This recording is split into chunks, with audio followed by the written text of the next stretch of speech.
if you can't join us live.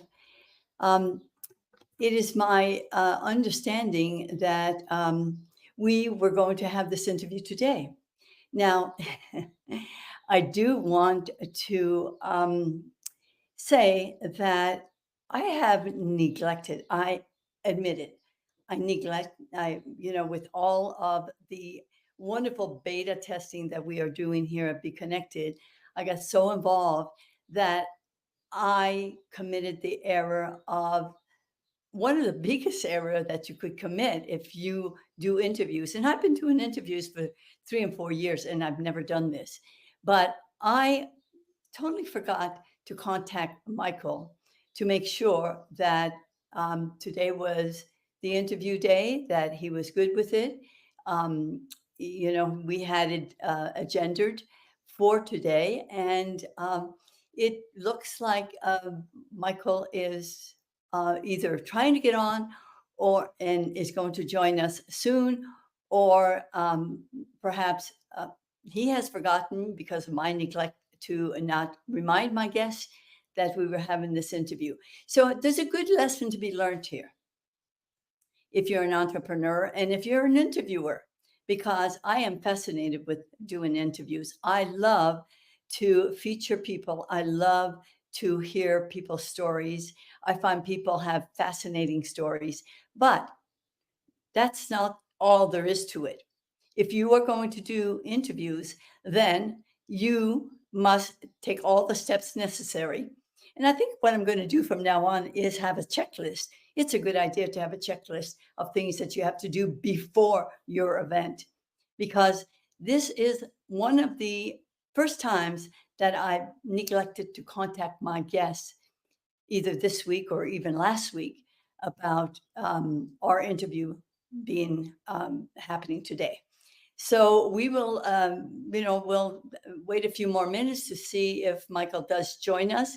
I did send him a message, a private message. I did send him an email with the link to join us, and we'll see if he got either one of those. I even made a phone call. So it's really interesting because when I started this journey online, I I didn't really understand what or knew exactly what I wanted to do online. But then I knew that I didn't want to be on social media every day. That much I knew. So I thought to myself, well, I'm fascinated by people's stories. Why don't I just do interviews? And then I could do interviews once a week, and then I could be on social media once a week. Now, I have nothing against doing posting either on Be Connected or on my Facebook group.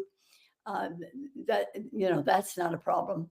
But for all women, it's interesting for women because for us to be on video, we feel our hair's got to be right, the makeup's got to be right, and so it really requires a lot of preparation.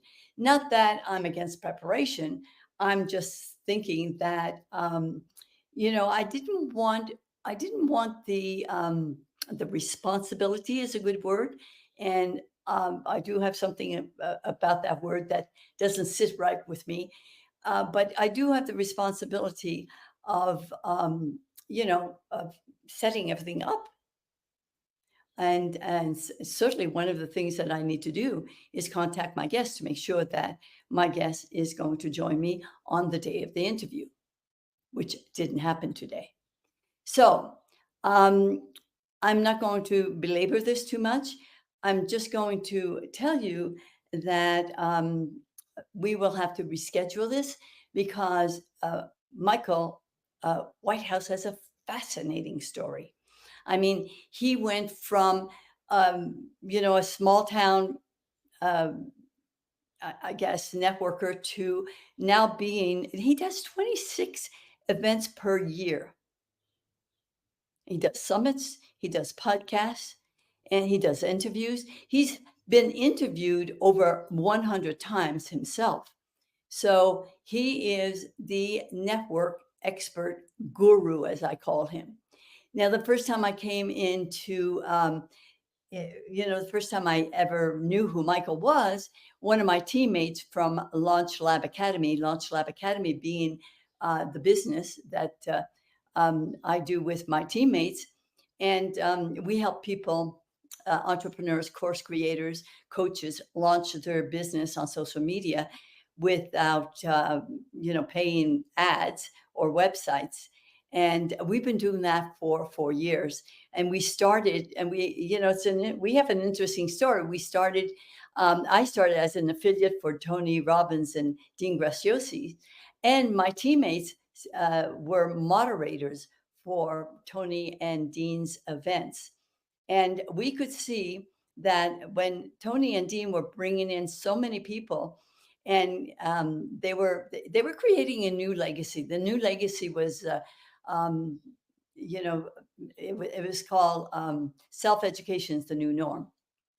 And the idea was that everybody was online, anyway, and they were self educating. Everybody was at Google University.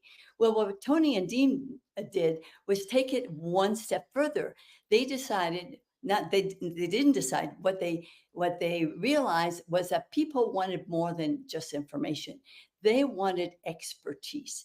They wanted to get to know somebody who could help them through the pain and their problems and solve their problems, but they wanted somebody who had expertise. So they created a course. The first course that they created was called KBB, which morphed into the Project Next. And my teammates who were moderators and I, as an affiliate, could see that many people, all right, that they brought in were falling through the cracks. And so we decided that we would start our own business, and we called it the Launch Lab Academy. And we would help these people who were struggling, who were falling into the cracks, who didn't know, who couldn't keep up, who needed more. Basically, what they needed was more attention. And so we decided that we could give that to them if we worked with small groups. And we have been doing that for 4 years now. And guess what? This year, not just about a month ago, we received the global award for helping people online. So, hard work pays off, and we do what we love to do. And so, I think Michael's trying to join me. It's not accepting my login. Okay, it's not accepting his login. I have gotten in. Okay, he's in, and so and so here comes Michael. Michael, let's see if I can. So later on, I'll tell you the rest of that story because it's an interesting um, story in itself, also. So let's pay attention here. Michael, he's gotten in. Where are you, Michael? Do you hear me? Okay, Michael, do you hear me? Do you? I hear you. Oh, there you are. How Okay. are you, Michael? Um, Michael, I have to apologize to you. I didn't contact you this week, nor did I contact you last week. So I totally apologize to you because I was totally taken up with the beta testing that we were doing. So, so thank you. Thank you for being here. yes, absolutely. It was on the calendar and I got the link. So I had a little bit of trouble getting in because apparently the meet and login is separate from the Be Connected login and there's some Okay. issues, but I hacked my way through. You are amazing, amazing, amazing. So I was, just telling my story about, how I started online because I knew that you were going to join us. So I want to say hello to you. I want to say hello to my audience, and I'm delighted, Michael, that you could finally join us today. So, Michael, I'm in Mexico. Where are you coming in from? Connecticut. Connecticut. Were you born there? No, no, I'm from Massachusetts originally, but Okay, not too far away. yeah. So, Michael, you brand yourself as the guy who knows the guy. I want to know, which is, by the way, the title of your book. and of your podcast. And if anybody is, you can look to the left here and you see these buttons. If you want to get a copy of the book, just click on that button. And if you want to connect with Michael, just click on that button. And we can, instantly get what you want, because we love instant, satisfaction. So tell me, who is Michael Whitehouse? I don't know, who is Michael? Who am? Why am I here? What's happening? Oh, who is Michael Whitehouse? So I'm very serious, very straight-laced. I never joke around. Business is a very serious thing, as you can tell. Yeah, right. No, it is not. It is not at all. Life is too serious not to laugh at it. So I am a connector. I sometimes joke, people are like, yeah, so how did you get to be such a connector? I say, well, I'm not good at anything else. So I had to connect people. I came in 2014. I moved to Groton, Connecticut, and I didn't know anybody. I didn't know anyone in town. I had no job. I had no business. I had nothing to sell. I had nothing to offer. And I started going to networking events. And that's a great way to enter networking, because if you have nothing to sell, you can't become the pitchy guy. That's very funny. Right? You have nothing to sell. How can you pitch anything? Right. So the only thing I had to offer was the connections that I made through networking. So I would meet a few people, and then I would talk to someone. I'd say, who are you looking to find? How can I help you? What are you looking for? And they'd say, oh, I'm looking to meet real estate agents. And I'd be like, oh, like that one over there. Do you know him? No, I don't. All right, come on over, meet me. Or come on over, meet them. And I started making connections like that.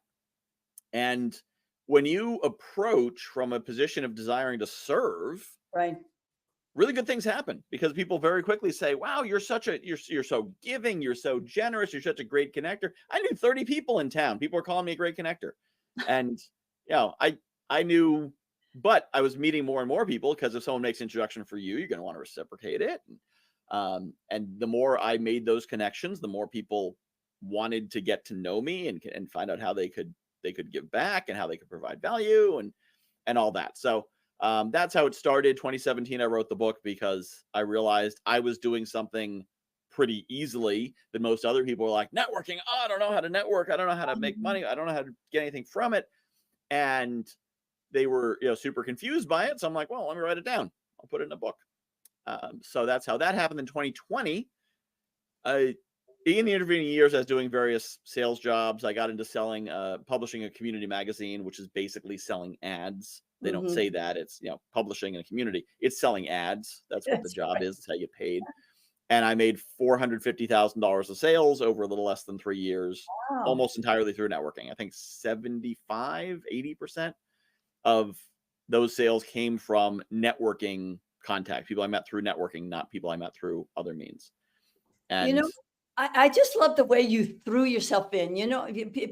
People think that there's a system that you have to figure out before you can ever take action.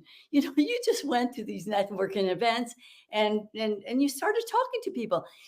It's really all about connection, and just connecting with people. I mean, we do it every day in the street. We say hello and we connect with people. But tell me, why do you think people dread networking so much? Because they don't know what it is. Anyone who ever tells me I hate networking, I say, describe networking. And they describe something. I say, okay, but I thought we were talking about networking. I hate networking because I hate having to pitch myself and sell, explain what I do in 6 seconds. I'm like, yeah, that sounds terrible. But I thought we were talking about networking. And what you described has nothing to do with networking. You do that in networking environment. Yeah. To me, when someone says, I hate pitching, I don't like having to give out lots of business cards. I don't like going around hat in hand trying to get something from people. I don't like people pitching me. If that's why they hate networking, that would be like someone saying, well, I really don't like pasta. That's why I don't like networking events. Okay, there might be pasta at a networking event, but that's not really a main part of it. And even more, it's more like someone like, well, I don't like jumping in pools of cold water. So that's why I don't like networking events. Jumping into cold pools has as much place in networking as pitching everyone you meet. In fact, if you were running a network event and you said, either we're going to have everyone pitch everyone they meet, or we're going to have everyone jump into a freezing pool, I'd be like, go with the freezing pool, because it's less uncomfortable and more effective. So most people, what they think is networking isn't networking. No. Networking is making connections where you can provide value and, support each other and really connect. That's why it's, Right. connection. And if you're thinking about what can I sell here, you're not networking. You're prospecting. Yeah. You're as I believe Daniel Andrews calls it speed prospecting, not networking. Now you can be looking for prospects in a networking space, Hmm. something I call network prospecting. But you do that by finding people you can serve, approaching them to serve them. And some of them, the way you can serve them is with the thing you sell. And so you will serve them by selling, but you will do it by starting from how can I serve you? Right. And if the answer is, well, I need more exposure in the local community. Oh, I publish a magazine going to affluent homes. I think I might be able to serve you with that. Can we talk about that more? And they'll be like, oh yeah, we can talk about that. That serves me. But that's Now, the key thing. now, Michael, you have a facility in talking. It's easy for you to talk. You're gregarious. So, and I think that's a little bit of the problem for a lot of people. They go, "Well, maybe I'm too shy. I'm an introvert. I can't do that." And so, but they can go to a restaurant, a pasta restaurant, and love the pasta, and then come and tell all their friends. That's networking. Yeah. You know, And and yeah, and so the people I know who make the most money networking and the ones who are most successful at it are introverts. Almost every one of them. Um, Steve Sims, Jeff Borshoa, I think Mark Jarrett might be an introvert. And so here's why introverts are better networkers, because there's two ways you can network. okay. One is that you can go out and meet lots and lots and lots of people And get and nothing. then, connect with them. That is doing it as an arithmetic growth progression. You add 1 + 1 or plus Right. 2 + 2 + 2 + 2. The other way is you can systematize it. You keep track of who you meet. You have systems. You send out the thank you notes. You keep a spreadsheet or contact list or whatever. Here's what these people can offer. Here's what they need. Here's how I met them. Here's their kids' names and all that kind of stuff. And that gives you a geometric progression. That makes it much more effective. Yeah, the follow-up is so important. I mean, Yeah. that's the greatest part of networking, the Yeah. follow-up. I Now, mean, I will say I am an extrovert with ADHD. I'm terrible at follow-up. Terrible. I don't remember people's birthdays, dogs' names, spouses' names, that I met them at all. So my approach is I provide value up front. In that first meeting, I'm going to say, how can I help you? Okay, I can introduce you to this person. Great. Let me introduce you to this. Let me invite you to speak on one of my stages and do this. A month later, I might not remember we spoke or that we met or who you are, but you remember me because I provided value up front. And so you're like, I don't care if you remember my birthday. You already did this, this, and this for me. I want to meet with you again. I'll introduce you again, myself to you again, so you can do that again. Like, I'm happy to meet you for the first time again because you give it up front. So that's my strategy, and that overcomes my lack of organization and follow up and follow through. And I have other systems like my email community and whatnot to keep people engaged. But introverts, whom I somewhat envy, I don't really envy or regret because I have what I have, you have what you have, and is it what it is. But what introverts have is the ability to do all that follow up. So right. I might need a network of 4,000 people to make the connections an introvert can make with a network of 500 people, because here's the thing about extroverts. For me, it is cheap and easy to meet more people. Not saying people I'm meeting are cheap and easy, but in terms of like the stress on me, meeting another person, whatever, no big deal. I'm going to meet another person. It's fun. It's positive utility. I'm happy to meet more people. I like meeting more people. So I don't feel the need to maximize every possible connection and make the most out of every relationship. I meet more people. It's fun. It's great. An introvert, on the other hand, every time they have to meet a new person, is mentally taxing. It's tiring. It takes energy. So given the choice of, do you want to go to another networking event and meet a bunch more people, or do you want to sit home with your spreadsheet and your CRMs and your notes and maybe write down a few more notes about the person you met yesterday, and maybe write down a couple more things, and maybe go to look at your database of people and say, who in here who I already know could I make some connections for without having to meet new people? How can I maximize the network I've already got? How can I deepen the relationships with people I already know and don't have to get to know, can skip that get to know you phase, which means that the introvert, and this is why the introverts tend to be more effective and more profitable as networkers, because they do that deep diving thing. With everyone you meet, there is some way that there's a massively mutually profitable connection.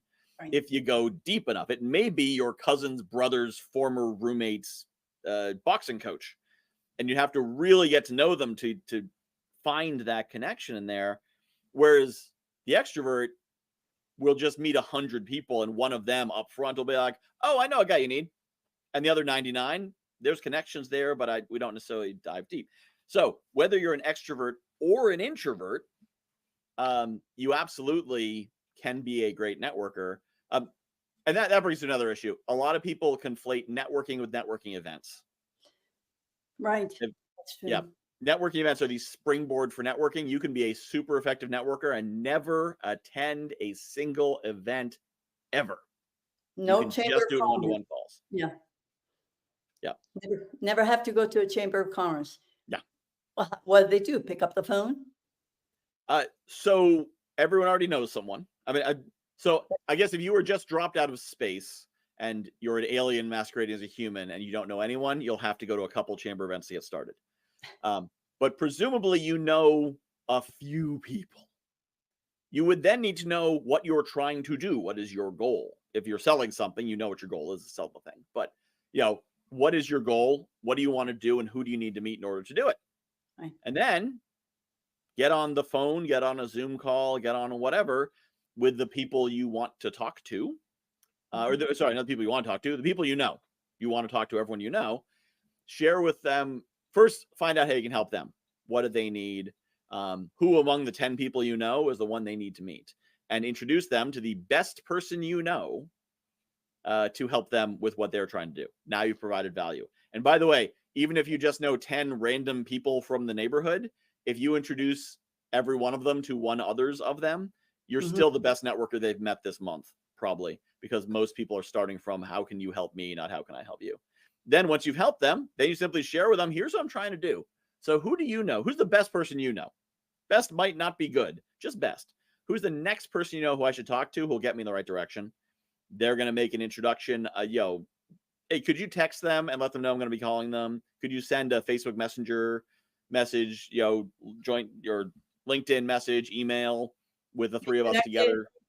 Yeah, be connected message that brings everyone together. Just you send them a message somehow with me on the message, Right. Putting us together so that I can connect with them. So that way you never talk to a stranger. You're not picking up the phone and being like, hey, Lucy, Bob, did Bob tell me? No, he didn't. Okay, well, could we talk now? You're simply picking up a conversation someone's already leading you into. Right. And then just talk to them and repeat. And now the event, a good event like JV Connect that I run, you'll leave with 20 appointments in your calendar. It's going to springboard you ahead. But if you never go to an event, you can still do it. You'll just be building your network one at a time instead of 20 at a time. And you'll spend a number of weeks with 1 or 2 meetings a week as you build it up. But you can absolutely get there one way or the other. And maybe you're busy and only have time for 1 or 2 meetings a week. So that could be fine. Well, so that's how you came up with the guy who knows a guy, or a gal who knows a gal. Yeah, the guy who knows a guy is a Northeast term. Hey, I got a guy. I'm a guy who knows a guy, so I got a guy for you. That's where the name comes from. 70% of my network is women, because women network better than men. Because men are independent, strong islands, and we don't need anyone because we are strong men. Right. Women understand the need for community and collaboration, and I much more rarely have to explain to a woman why I don't believe in competition than a man. Men are like, what? Why would you talk to your competitors? My competitor? What? What's a competitor? You mean like in sports? What are we talking about? Because there's no such thing as competitors. There's people who might be doing the same thing as you, but for most of us, especially in the coaching space, the knowledge space, the market is huge and our capacity is tiny. My new mastermind, I could probably put the hybrid. It's not a real mastermind; it's a hybrid mastermind. I could maybe put 500 people into it. Let's say I get 1,000. The addressable market is probably 100 million. Wow. So if 1,000 people were doing the exact same thing I was doing, we would reach 1% of the market collectively. Market's really big. So Yeah. yeah, Oh my competition. God. Yeah. That is amazing. Now, in 2020, we all had some challenges for sure, for a lot of the businesses, but you managed to expand your network into this large, global online business community. Um, can you talk to us about any pivotal moments or strategies that helped you get through all that and transition so successfully? Sure. So the first thing is an entrepreneurial mindset. An entrepreneurial mindset is looking at everything as an opportunity. Right. So every time something changes, you're like, all right, the board state has changed. How do I win this game? Right. The employee mindset is I'm got my blinders on. I'm doing what the boss tells me to. I'm doing my job. I get my paycheck. Things are okay. I hope nothing goes wrong. The employee mindset is often surprises are bad. Status quo is good. I hope nothing changes because I don't want to have to learn something new.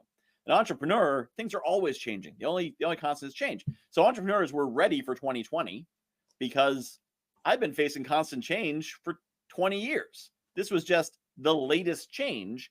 And the pivotal moment was I was in BNI, Business Network International, at the time, Right.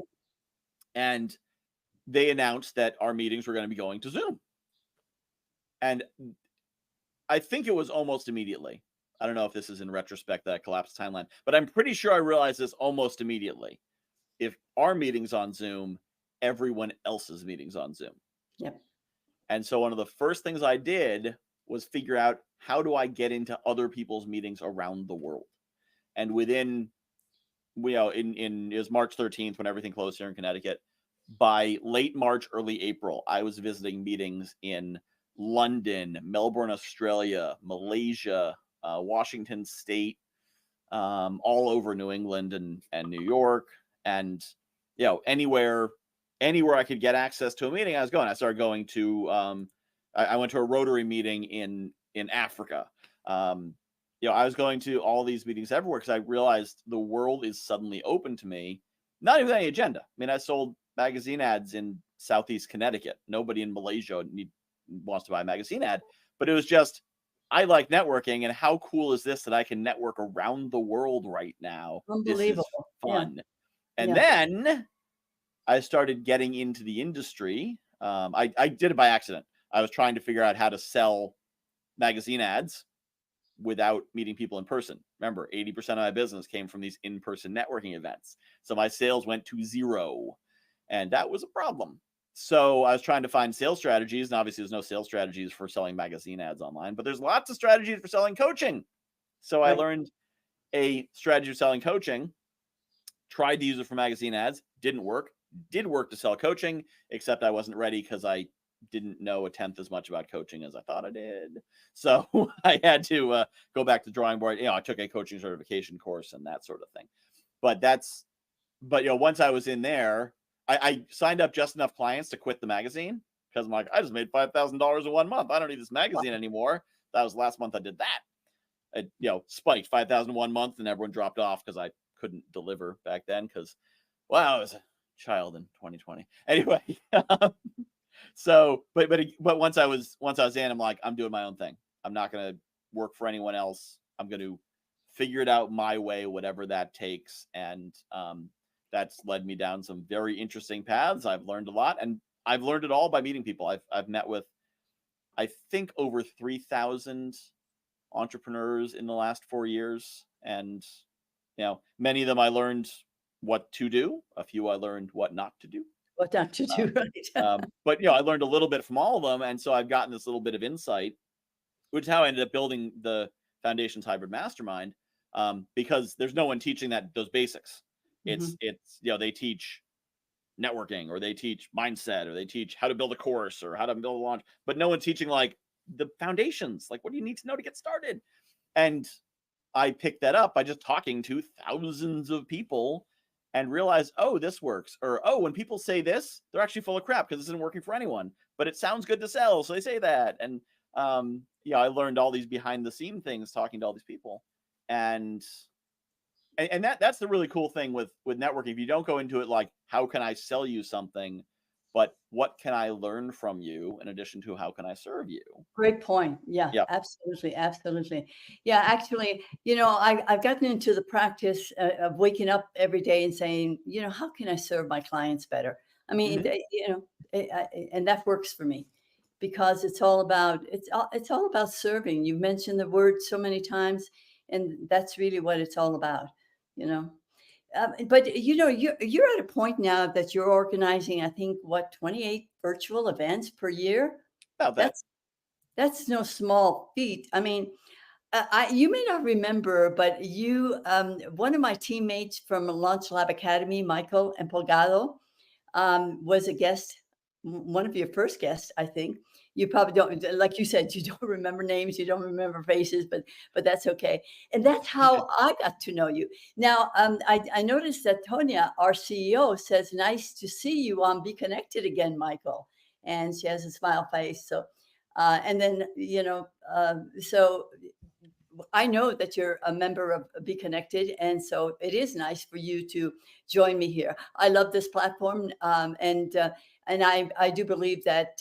But what I want to do is talk about what what are some of I guess insights is what I want to say into what makes these events of yours so effective for collaboration and we'll use the word networking? Yeah. Yeah. So Mike spoke on my 24th summit. Um, Wow. and so Oh, you looked him up fast, didn't you? if I have systems, I'm really smart. If I'm Oh, outside my systems, I'm a that's mess. right.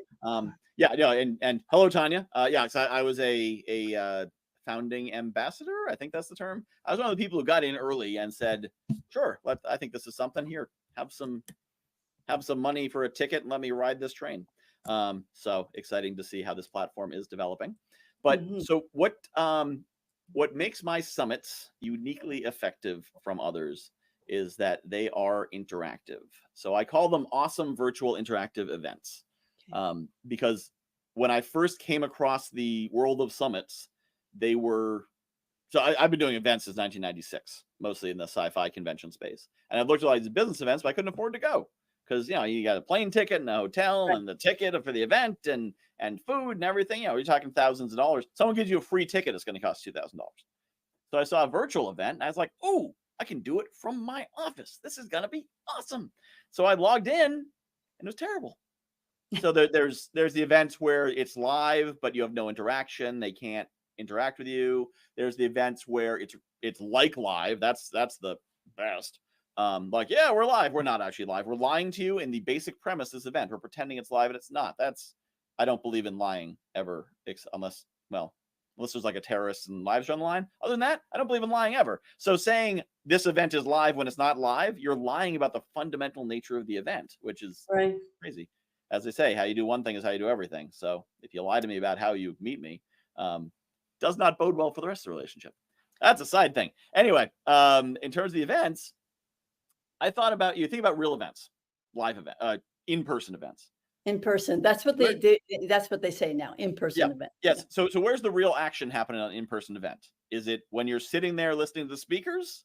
No. Or is it when you're in the lobby and the bar and the restaurant and the parking lot and the pool? I actually planned a summit in a pool. I was down in Orlando, and I was in the pool with Jason McNamara, and we were talking. I was like, "We should do a summit together." Yeah, we should. He emailed me later. He's like, "Yes, we should do that summit." I'm like, "Right. I don't have any notes about it. We were in a pool." So yeah, to kind of rehash the conversation to get that set up. But that's where the real action happens. So I said, this is before I was running events or knew how any of this worked. I said, if I was to run an event, I would somehow create the hallway in the lobby, a second Zoom room, something. Turns out it was easier than I thought. Didn't have to create a whole second Zoom room, but it's creating spaces for people to have those random encounters. And Right. the format's very simple. My speakers speak 15 minutes, and in between, there's a 15-minute interactive block. And that's either a breakout room or a roundtable or Q&A or a hot seat. And the go-to is breakout rooms. And a breakout room can be as short as 4 minutes because you're not going to have an in-depth conversation in a Zoom breakout room.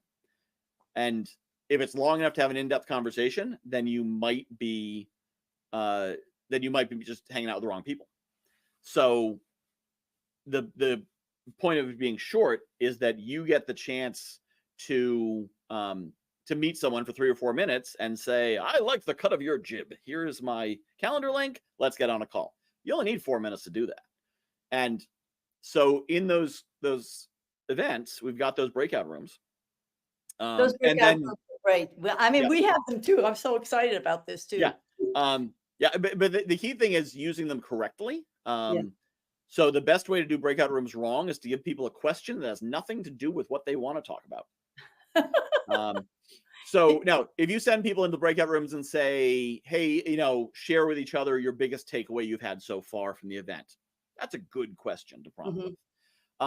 But I've been to networking meetings. I differentiate meetings from a meeting is like an hour or 2 hour thing. An event is a day, multiple days. Right. I've been to networking meetings. They'll send us in breakout rooms and be like, so talk about your first pet. Like, I don't care about your first pet. I don't know if I ever want to talk to you again, quite frankly. Maybe I do, maybe I don't. But nothing about your first pet is going to give me that yes or no question. And this is the key thing. If you're ever organizing an event, setting up breakout rooms, the most important thing that's going to happen in there is you're going to come up with a yes or a no for everyone in that room to the question, do I want to have a follow-up meeting with this person? So whatever you're doing there, for networking purposes, that's it. Now, if you're at a summit, then it's also a matter of learning and getting value from the content. So you might say, share your biggest takeaways, or what have you learned so far? What surprised you so far? Those kinds of prompt questions. But really, it's get out of the way and let people connect. I run another event called JV Connect, which is just networking. There's no speakers. There's short sponsors, but they're like quick commercial breaks. They're not speakers. And in those breakout rooms, it's 11 to 15 people for 23 minutes. And I teach them a 15-second introduction format, which means they are speaking in the open for 19 minutes. So the conversation flows and goes wherever the room takes it. So you have the chance to get to assess 10 to 14 other people with, do I want to meet this person, have a follow-up? So the extroverts are out there grabbing the mic, leading the conversation. The introverts are sitting back. They're listening. They're saying, I think I want to talk to you. Maybe you. Maybe you. They're in the chat. They're sending those private messages saying, hey, Lucy, here's my calendar link. Hey, Tanya, here's my calendar link. I'd love to connect. Hey, chemistry, here's my calendar link. Let's connect. So they're coming out with those meetings. But the point is letting people connect there. A lot of event organizers have what I call the DJ fallacy, disc jockey DJ. A lot of DJs, especially at clubs and whatnot, think you are there to listen to their music. You would not go to a nightclub. You seem like you go to a lot of nightclubs, right? So you would not go to a nightclub that didn't have music. That'd be a weird nightclub. No, but what's the sense? What's the point? But you're not there for the music. If someone were to come, if you were to walk around the dance floor and say, I got $100 bill for the first person who can name the last 6 songs that were played, you could safely put that $100 bill back in your pocket after walking around the dance floor, because nobody's really listening that closely. They're creating that overall vibe, which means a DJ doing a show, like a set show that's not a club, very few of the people who go to the club will want to watch them on YouTube or listen to them. Events are the same way. You wouldn't go to a speaker type event without speakers. That would be a networking event, and that's a whole different vibe. But while you're there, while the speakers are what drew you, rarely do you leave and say, oh man, that speaker was worth the price of admission. You might say it, but it's rarely true. Unless, now I'm not talking about you go to Tony Robbins' 3-day experience and he takes you on a journey. I mean a multi-speaker event. Right. Come see these 19 brilliant people. Not each of them might give you little ideas and little nuggets, but if you say, I just made $100,000 this weekend, it's probably because you met someone in the bar afterwards, you met someone at lunch, and you made a deal with them, not because you heard something amazing from the stage. So yeah, I realized that very early with summits is the speakers are what draw the audience, but the connections among among everyone there, the speakers and the audience, because speakers are also audience members, that's where the real value is. So I build them to maximize that value for them. Wow. Listen, yeah, I know that you're a wealth of information. I mean, really, definitely the network expert as far as I'm concerned. So I know that you've been interviewed like almost 100 times on podcasts and summits, right? Something I like think it's more that. like 400. I have no idea. Wow. I have conducted more than 200 Have you? interviews. I think I've been on this side of it for 3 or 4. Hundreds of times. Who knows? Right. Any kind of memorable moments you want to talk about, or lessons? I mean, Uh, I got a lesson today, just uh, because I had not connected with you. There's a lesson to be said there because it was my neglect, and so I just let everybody know that yeah. you got to have a checklist. Where's Yep. my system? Just Yeah. Well, and so along those lines, it is good to have a system. And when I run a summit, I have systems and checklists and templates. I can put a summit together in 20 mints. The wow, structure, I still need to find the speakers and run it and right, everything, but I can actually set one up in about 20 minutes. right, But that's because there's all these system checklists. But the other thing is, and I've been talking a lot about this lately, there's a very short list of things that you must do for it to happen, and a very long list of things that you could do to make it better. So, for example, as long as I have the link and know what time to show up and know what we're talking about, and that one's optional, then I can mhm, be a guest. So, if you got that part, that the guest knows how to get to you, and put it on, and knows when it's going to be, so they put it on their calendar, and you have some method of this getting to an audience, whether it's live and people are going to show up or whatever, then you've got it. Everything else is bonus. So one thing I will say with in terms of podcast interviews, whatnot, is always begin with the end in mind. That's my favorite of the 7 habits. I think it's the second habit. I can't remember the other ones. But always begin with the end in mind. A lot of people say, okay, yeah, so I want to do a podcast, and I've been told I need to edit it and have graphics and da da da da da, and I got to make a video and one more. Maybe. What are you trying to do with it? yeah, With my podcast, the most valuable season for me was season 3, and the goal of season 3 was interview successful people and learn from them. So excellent, I could achieve that goal before I sent out the recording. I achieved that goal by being on the call with them. right, And then as a bonus, there's a recording. And I might get some stuff from the podcast being there. But if that's your goal, to learn from your guests, then you're going to do it in one way. If your goal is to build relationships with those guests, they can become partners or maybe even clients. Don't pitch your guests, please. But there are ways to use a podcast to build relationships with the kind of people who might become your clients, so that can later, not during the show, later, lead to a conversation. That's a different way of doing it. If those are 2 different goals, they require 2 different sets of guests. right, So you need to, know what that is. Or maybe you want to be Joe Rogan and you want 3 million downloads and you want sponsors paying you $50,000 a year. And that's a third and completely different strategy. absolutely, So you will often get people telling you that most of the experts in podcasting are out there teaching you how to be Joe Rogan. And I think I got that name right. Teaching you how to be the big famous podcasters, and they're not talking about the other stuff. So some people out there are like, I could do a podcast, but I don't have the $50,000 I need to do it. No, what? 50? But it costs $17 a month to do a podcast, possibly less depending on the platform. Actually, no, you can totally do it for free. You can record it on Zoom and put it on YouTube. Boom, podcast free. You can also do what used to be Anchor that Spotify bought. I can't remember what it's called now, but you can do it that way. There's all kinds of ways you can do it depending on the goal. And this is important for anyone in any kind of entrepreneurial business.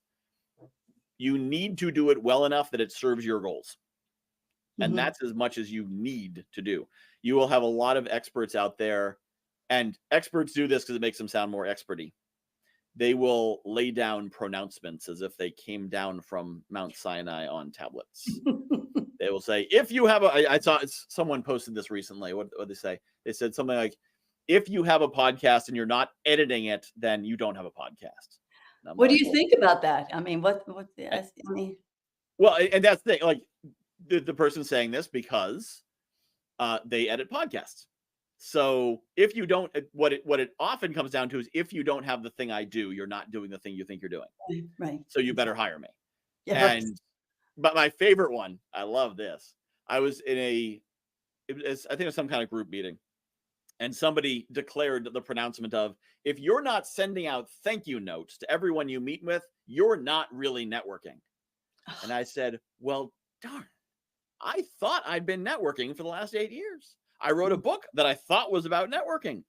But as I do not send out thank you notes, and my book does not mention thank you notes, apparently I have been doing something else for the last 8 years. I don't know what it is.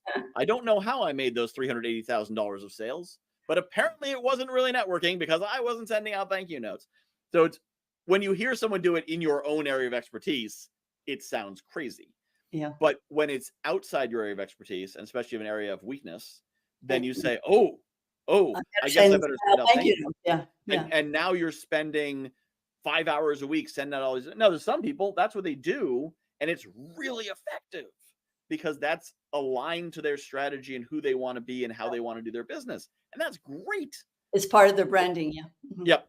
Yeah. But don't listen to anyone who's saying generally you must do this because it is the way it is done. It may or may not be the thing for you because you may or may not, a podcast to meet clients versus a podcast to meet mentors versus a podcast to meet partners versus a podcast to get an audience. They're all called podcasts. Yeah. And so when someone says every podcast should blank, they usually mean one of those. And so it doesn't mean that it's necessarily the thing Well, for you. Thank you for that clarification, Mom, because podcasts, it just seems like the last 2 years have taken off. Everybody wants to do a podcast. Everybody thinks that if they're an entrepreneur and they don't have a podcast, they're not going to succeed. I mean, so. Yeah. The things you need to be an entrepreneur. Yeah, exactly. A thing to sell, a business bank account, some sort of business credential, assuming your country requires those. I think that might be the whole list. A good platform. Maybe. Yeah. Yeah. There is someone in the world who is running a highly successful 6-figure or equivalent business who does not have access to the internet. Wow. Yeah. Right. Well, there's someone out in the Yukon who fixes engines. Right. And they're making 6 figures because they fix everyone's engine. They don't have a cell phone. They don't have an internet connection. Maybe they don't have a bank account. Maybe it's all cash. There's still people in 2024 making a good living without all this stuff that we think is absolutely necessary. Yeah, but the leverage is not there. I mean, right. Yeah. I'm not saying you should do a business without the internet and without, but you can. Everything is, leverage, unless you're building a specifically leveraged business, like you're doing drop shipping online or something. Those are ways to do things, but there's not only one way. And you pick any tool that you think is required, and there's an example of someone in the world who's very successful at it. Yeah, I can believe it. Yeah. So, Michael, I'd love to be a guest on one of your podcasts, one of your summits. So could you share with me and my guests, how are your guests typically kind of selected and invited? Absolutely. So all of my summits are on the shelf right now because podcasts, not my summits. My summits aren't going anywhere. All my podcasts are on the shelf right now because I found the summits to be more effective for me for doing what the podcast was supposed to do. Okay. So, because the podcast, it takes me an hour plus production to get out an interview. With the summit, I can put 10 people in a room together. Right. Super cool. So these summits, the way you'll find this a theme with me, the way that I choose speakers is different from most people. What? Michael Whitehouse is something different from most people? That's crazy. He's usually so just like everyone else. Yeah. So the way I select speakers is if somebody believes that they have knowledge to share, expertise to share, and are a fit for a summit, and they apply, and I've never heard of them before, there's a very good chance they're getting on the stage. They have to do something to ward me off to make me not accept them, or apply to a summit that's so popular that I've already got a whole bunch of people that I've worked with before who I know, promote well and speak well. But by and large, I am very friendly to first-time applicants and first-time speakers. My stages are built to be great for first-time speakers. They're also great for veteran speakers, but they're great. I love first-time speakers, and I'm going to tell you why. So some summits out there say you must have a list of at least 7,000, or you must be, must be this tall or that. I don't Yeah, care how big your email the list is. influencer, yeah. Yep. I don't care how big that email list is, because there is no correlation between email list size and promotional ability on a summit. And for those who are not familiar with the summit model, let me share that because that's important for this. So the model of a summit is a group of speakers are put together into an event. They all promote. Their collective audience creates the audience everyone's speaking to. All the speakers get the benefit of speaking to this collective audience. The organizer gets the benefit of the entire audience gets added to their audience. This is why I run summits and don't charge speakers, and how how it's a business model and not a charity. So the speakers have to be able to promote, otherwise we're talking to each other. One time I ran a summit where nobody showed up as just speakers. It was awesome because when you put a bunch of speakers in the room with no attendees, you have a mastermind. They got to go to a mastermind for free. Everyone was happy, but I wasn't, because I was still happy because they were happy, but I wouldn't do it again because, the audience is kind of how I build my list and everything.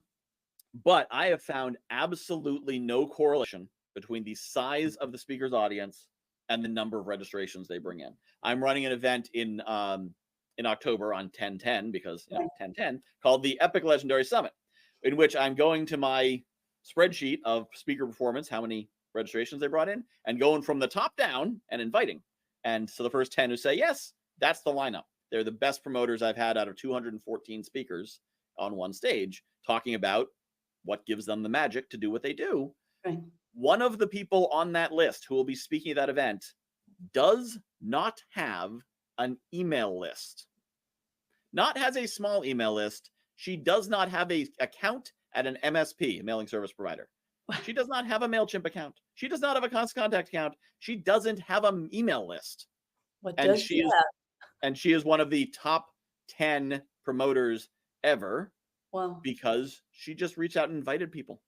The number one guy, I don't know if he has a list, but he didn't use it.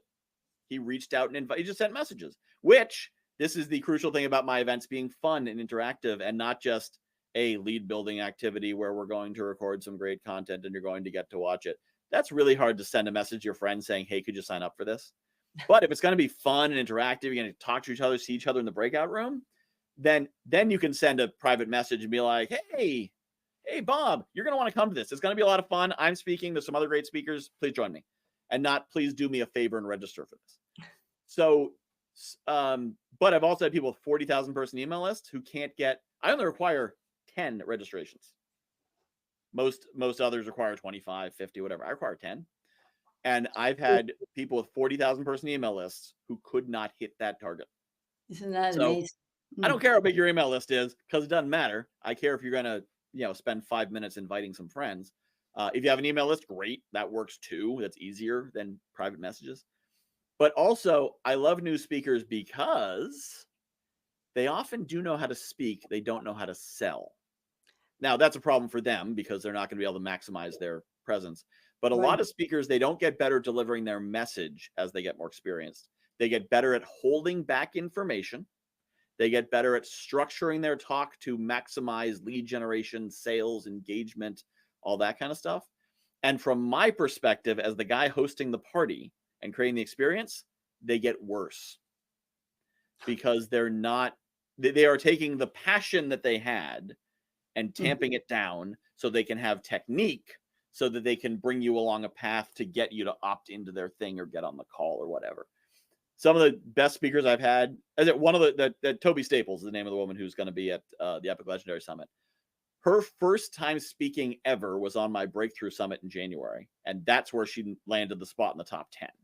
Her first time ever speaking or promoting a summit with no list. Wow. So she blows away excuses for everyone. Everyone ever gives me an excuse. I'm like, hey, Toby, come talk about this. This person says they don't have enough people on their email list. Toby, could you talk to them?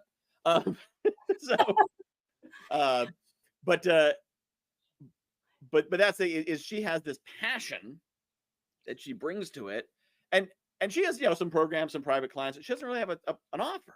She just shares her passion. Yeah, I'm like, I love that. So I love having new people on the stage. And so I will generally say, yeah, go ahead. I'll accept you. Now, if you get on the stage, you bring in 2 registrations and you have a mediocre performance and you apply a second time, you are less likely to be accepted. It is very easy to get on once. It is more challenging to get on twice. Yeah. It So sounds good. Yeah. I Great. audition on stage, but it's very easy. You go to summits.fun. That's plural, SUMMITS.FUN, because all summits should be .fun. You will find a list of all the upcoming events I have with applications that are up. You also find the speaker list. So that's the list I notify. So if you want to be notified of upcoming events, fill out the speaker list and just hit the button of where it says applications now open, I think is what it says. You'll know when you see it. Applications, click that, put in your stuff. They can get that And information right there with, if they connect with Michael, they can just click on that button and it'll take them there, and Yep. then they can see all of what you offer.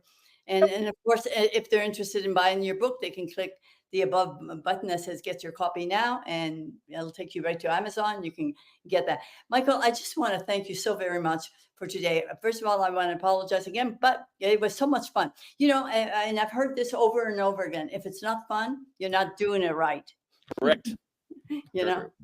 And so thank you for being here.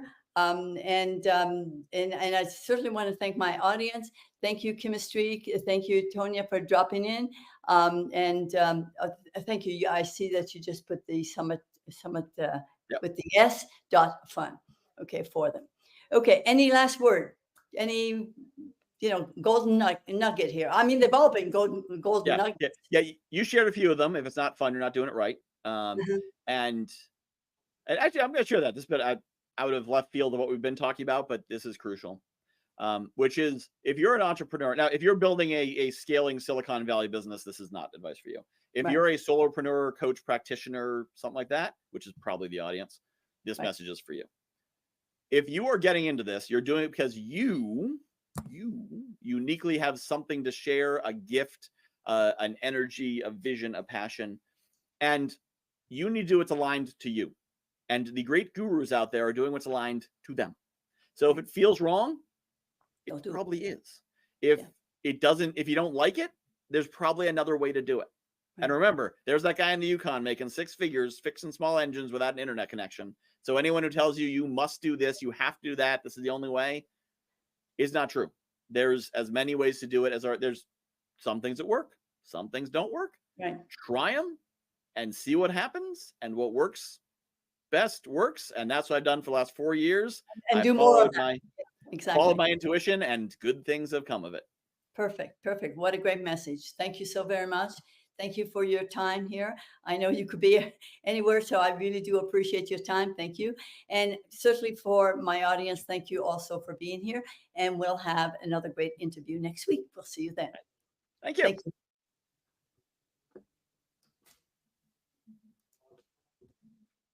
Streaming.